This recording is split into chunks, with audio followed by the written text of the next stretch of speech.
So I'm curious your thoughts, just one overall on Caleb Williams as a prospect, because I don't think we need to mince words here. I don't think we need to beat around the bush. Like, they're taking Caleb Williams first overall. We obviously broke this down with Charles McDonald on the last podcast, but it's always good to get multiple perspectives on these quarterbacks. And obviously, Derrik, I mean, you chart quarterbacks for my website. I clearly value your opinion very highly on these players. So what do you think about Caleb, like his charting profile, his overall film? Like, where does he sort of stack up as a prospect? And then if you want to talk about him specifically with these players on this roster and Shane Waldron's offense, go for that as well. Yeah, people put like too much on him with he's the next Patrick Mahomes, blah, blah, blah. But he is a damn good prospect, man. Mm-hmm. Like, he is truly incredible.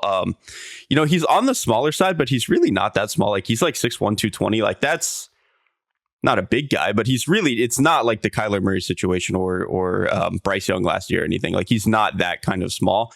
And then the arm talent, dude, like the arm talent is truly one of the best that I've ever seen. It's not just that he throws it far. It's not just that he throws it hard. It's not just that he can throw outside the pocket. It's that he gets to arm angles that seem impossible. And I think that's the only area where I see Mahomes is like, Mahomes will have 2-3 throws a game where it's like, I don't understand, one, how you physically can get that ball out. Two, how you even think to get the ball out that way. Mm-hmm. Caleb has a lot of that, where he'll do that 2-3 times a game where it's just like, I never seen that before. But I mean, if you're going to make it work, then make it work.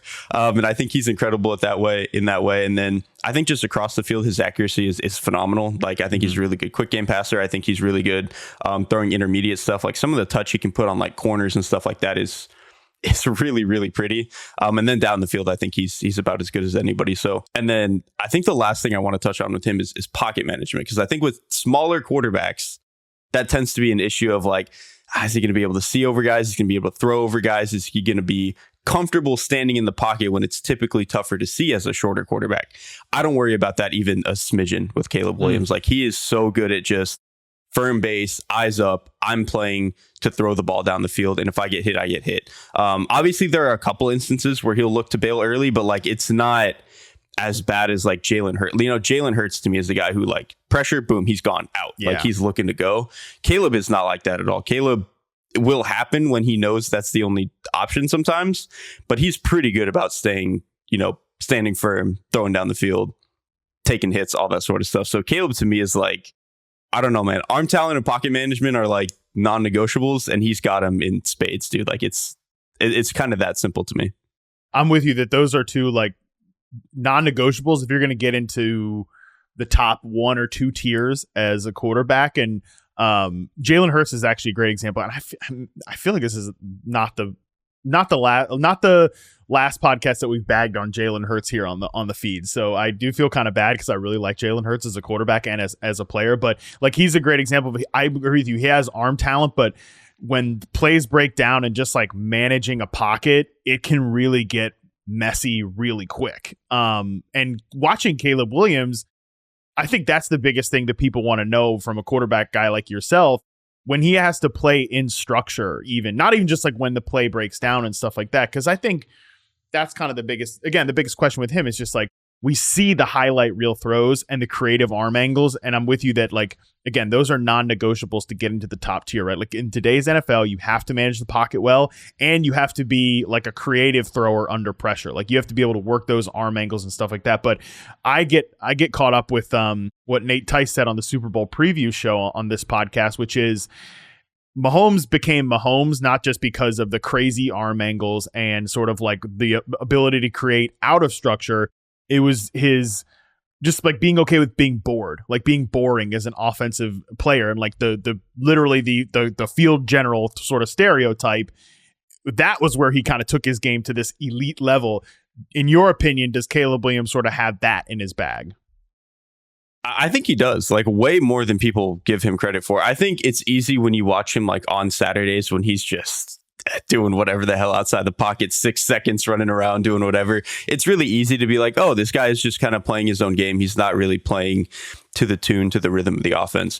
You watch him on film, you watch this offense on film, dude, the offense sucks. Like, I wouldn't want to play in structure at USC either. Like, it's completely BS offense. Like, I'm pretty like, I don't like most college offenses, but I think at USC at USC, I think they just had trouble this year. I think Lincoln didn't really know what he wanted to do with his offense when he didn't have the big boys up front that he had at Oklahoma. And I think that kind of just like racked the offense a little bit. And I think you saw Caleb kind of not trust the offense at times because of that. But I think you still saw enough instances where in the few circumstances where they did call like true drop back stuff, he could go like 1 to 2 to 3, play in structure, get to the right spot. I think people are probably going to harp on him for like not throwing that many checkdowns, but I just don't really think that was like part of the offensive formula to even have that. Like the check down was like, Caleb, go do something. We need you to do something because we're down by 14 points in the early second quarter. So I think actually Caleb, it's interesting because I think he's really, really going to benefit from the increased structure that you get in the NFL.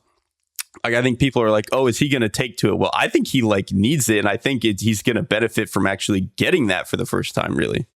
I wonder if the signing of DeAndre Swift is kind of part of that, because I think Swift is a little overrated as a receiving back. Like, he's not, people kind of confused when the Lions draft, like they get rid of DeAndre Swift and they draft Jahmyr Gibbs. It's like, well, didn't they just have that guy? No. Number one, not as a runner. And number two, definitely not as a receiver. And I don't even think that the Lions have necessarily gotten everything that they can out of Jahmyr Gibbs as a receiver, as like a true route runner on option routes and stuff like that. I think that's actually something they can still mine from him as a player. But I think DeAndre Swift can run like a little swing route and catch the ball out of the backfield and be like a check down guy. So I'm still sort of, like I said, working my way around that signing, maybe just because it happened so fast. It was like literally the first move of free agency. But I wonder if that's like, hey, we're thinking about Caleb Williams already, and like, how can we incentivize this guy to take checkdowns? Maybe that's sort of the thought process there. I don't know.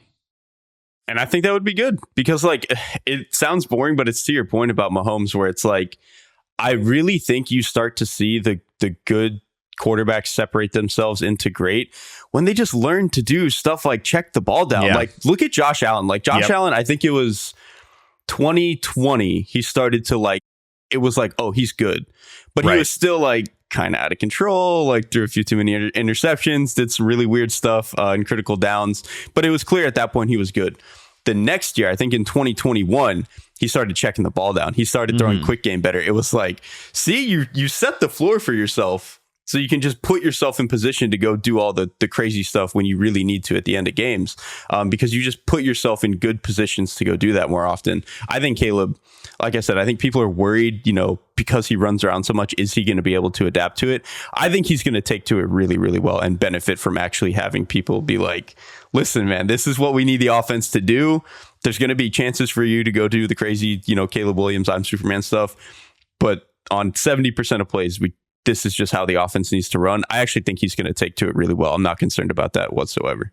Yeah, that Josh Allen example is a really good one, because they're another team that has seemingly been obsessed with, like, let's get receiving backs who can do more than just like catch the ball and fall down, right? I mean, Brandon Beane seemed to almost like galaxy brain himself and like he was in such a tizzy about the JD McKissick contract a few years ago. Remember that when like he went back to Washington and was pissed about, we really targeted JD McKissick. Then it's like, well, we got to draft James Cook then. And James Cook's been a pretty good player for them, but still it's like, and yeah, they wanted to trade for CMC. Right.